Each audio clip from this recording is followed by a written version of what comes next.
Jump in the Lexus, kids. It's back. The Cabaret Cab.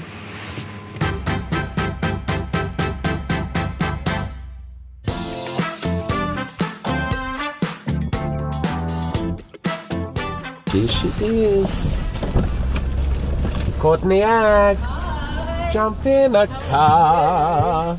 Oh, welcome. Hi. Welcome. Look at all Oh, this. it's nice, isn't it? I like your hat. Thank you. I'm liking the leopard I print. keep getting lots of comments on my hat. You know, it was funny. Yesterday, I was I had a full drag face on. Yeah. And the woman behind the counter was like, I like your hat. And I was like, really? It's the hat?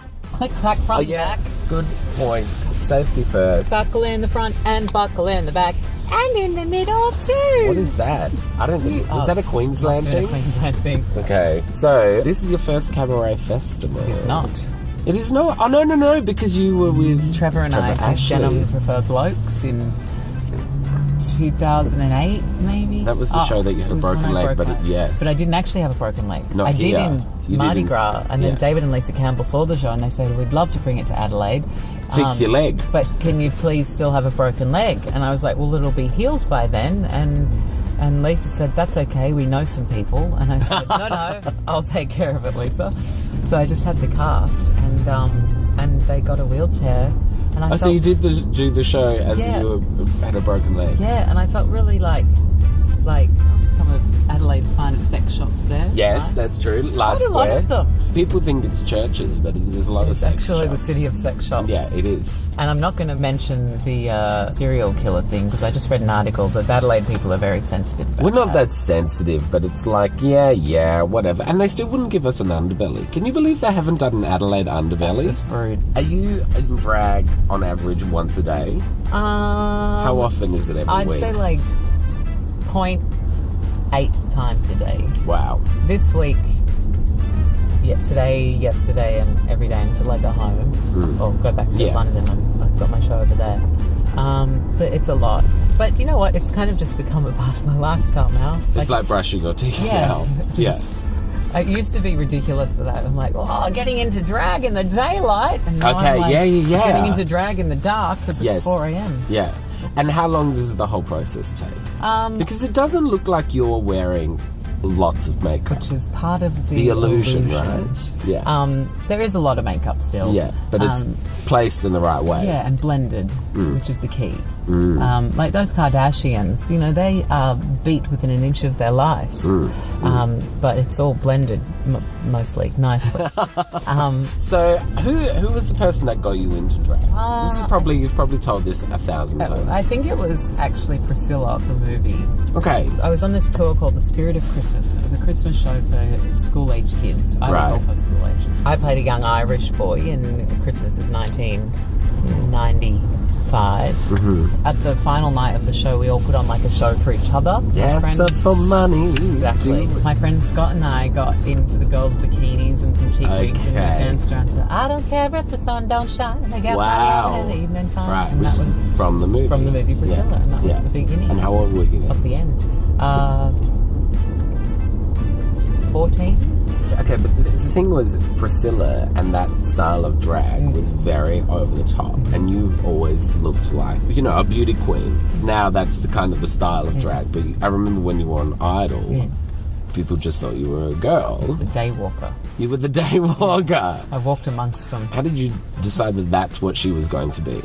I think just poor makeup skills, really. Really? Were you an Australis girl at the beginning? Maybelline. Because I remember the first time we met, I was an Australis girl. It was and you gave me a lot of shit. Yeah. Where feels more like home now? America or Somewhere Australia? between Sydney and LA.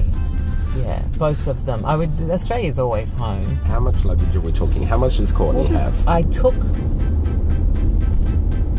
90 kilograms from LA but that was also 35 kilograms of merch. Okay, all right. But I only bought 42 kilograms to Australia. Okay. And my show, I have roller skates, I have a glockenspiel, I have some cans You're glocking? of Foster's beer.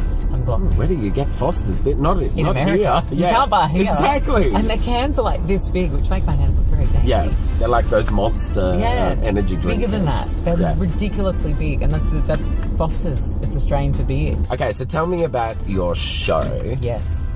what's your process in putting it together? Do you start with the songs first? Do you start with who helps you? In this instance, I started with the title. Yeah. Because my old show was called Boys Like Me, and it was a pun. Yeah. Boys like me and boys like They me. do. Yeah, I was going to ask about boys liking you because when I interviewed Conchita, she told me that being in drag has Ruined her sex ruined life. her dating life, ruined everything. Here's the thing, and I was once of this mindset. Yeah. A lot of drag queens think that drag has ruined their sex life. Right. But two things. One, they're barking up the wrong tree. Right. And two, there's a lot of shame that comes with doing drag and playing around with gender, just from society in general, even if you don't realise it. And I think gay men suffer a lot from internalised homophobia and misogyny and everything.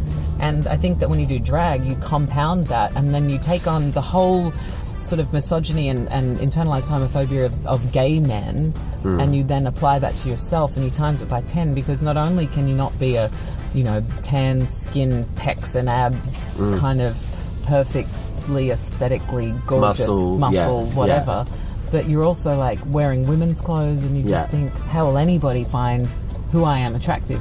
But then on the other side, as a character and, as a performer, I would imagine that you wouldn't want to go out with somebody who was too keen to go out with Courtney. No, but interestingly, I used to be like, no, not, that's different. But in all honesty, drag is, and being Courtney is not just a character, it's also part of me. Yeah. Probably more than half. I don't know. I've only got one thing I can do, so I don't know. But I've just realised that there is a whole probably letter of the acronym out there that actually is attracted to me and what I do. Yeah. Like, I spent so many years trying to get the mean gays of West Hollywood to like me, and I just realised they don't even like themselves. Wow, of course, it's like that perfectly. Hi, mean gays. Everybody has that in some sort of form. They do, right? they do, and it manifests in different ways. Yeah. And my friendship with Chaz Bono, and then also dating a boy who was straight identifying. Chaz was like the theory, and the boy was the practical. Okay. Of my personal liberation, my personal gender liberation. And I must also say, Caitlyn Jenner, like, love her or hate her, like, she was a false idol, possibly, in the end. But the conversation that her transition started in our society about gender was huge, and I think has changed the Western society. Like, and then people like Laverne Cox and Janet Mock and Chaz, who are all very inspiring trans people. I think that acceptance of gender, and then talking to Chaz about my own gender identity and how I thought about myself, and then dating this boy who'd only ever been with straight girls, and I was like concerned about my femininity as a boy, and was like, quick, butch it up. And I was like, wait, he's only ever been with girls, he probably doesn't want you to butch it up. I was like, he actually is just into me, not me because I'm masculine or me because I'm feminine.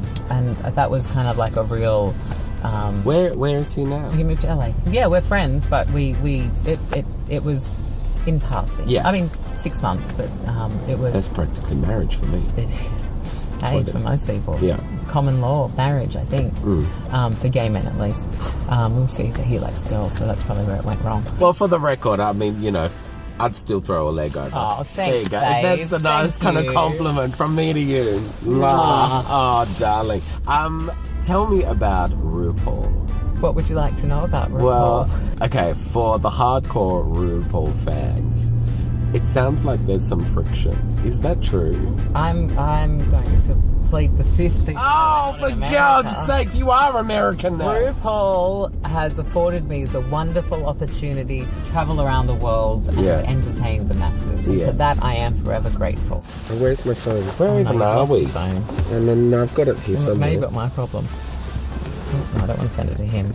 It is fun talking to it. God. But I have to talk to it like I'm... Even though my Siri is Australian, I have to talk to an American. Otherwise she doesn't get it. And people laugh at me because this is how I talk to my Siri. I am currently sitting in the back of a car. The back of a Lexus.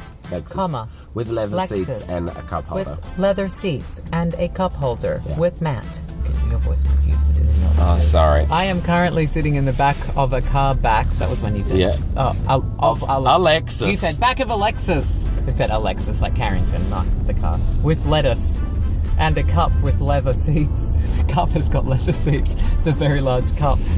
And a cup holder with mat. Very grateful. See, I'm happy the phone's grateful for this wonderful opportunity. It got the general gist of it, the gratefulness. It's good. Okay, now I know it's been a little. Well, it hasn't been too long since you've been in Adelaide, and you do come here quite a lot. But I've got a little Adelaide goodie basket. Now, what? Are you still vegan and all that shit? Well, show me what you got, and I'll tell you if I'm vegan. Chocolate, Hags. Oh, I can give that away. Oh, for God! And if you're gonna give it away, I don't. Yeah. I'll eat it when I'm drunk. Well, gingerbread Don't men. tell my sober self that. Gingerbread babies. Hello. Ginger's my favourite spice. And there's no animal in that, is there? Probably. Where would it fit? Well, exactly. Technically, it is still a mammal. It's a person. It's a person. Yeah. Well, enjoy that Thank you. totally non-vegan Adelaide treat. Thank you. Thank you. Bye. Enjoy your treats. Bye. Happy Cabaret Festival. Yes. It is hot. It's you, not me. Oh, she forgot her phone. Come on, I'm going to call Michelle Visage. Well, I blocked her.